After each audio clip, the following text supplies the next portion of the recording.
Hi అండి. Good morning. ఈరోజైతే నేను 4:00 లేచి స్టార్ట్ చేసినాననమాట. ఎందుకంటే ఈరోజు పున్నమి కదా! బయట అంతా కడిగేసి, తుడుచుకొని మొత్తం ముగ్గైతే వేసుకున్నాననమాట. పూజ కూడా అయిపోయింది నాది. ఎందుకంటే జల్దీ గుడికి పోదామని జల్దీ లేచి జల్దీ చేసుకున్నాననమాట. గుడికైతే వెళ్ళినాము. చాలామంది ఉన్నారు మేము పోయేసరికి ఆడ.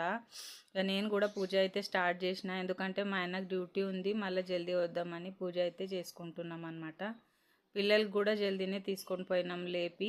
లేస్తేనే లేరు అసలు. హాలిడే ఉందంటే మంచిగా పండుకున్నారు, కానీ గుడికి పోదామంటే ఇక అందరు పోవాలే కదా అని పిల్లలు కూడా తీసుకుపోయినాము.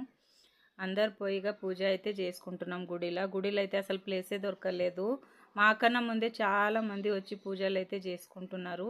నేను కూడా జల్దీనే లేచినా, కానీ మా ఆయననే జల్దీ లేవలేరు. ఇక పూజ అయితే చేసుకుంటున్నా, అన్నీ తీసుకుపోయినానమాట.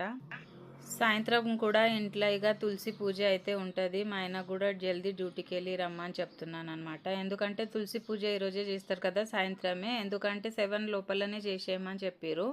నేనైతే 6 లోపలనే చేసేస్తా, కానీ జల్దీనే చేయమని చెప్పారు.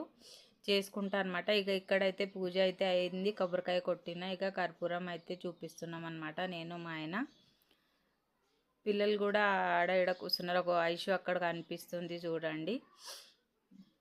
పూజ అయితే అయిపోయింది. ఇక్కడ ఇక గుడి లోపల అయితే పోవాలి. చాలా పెద్ద లైన్ ఉంది.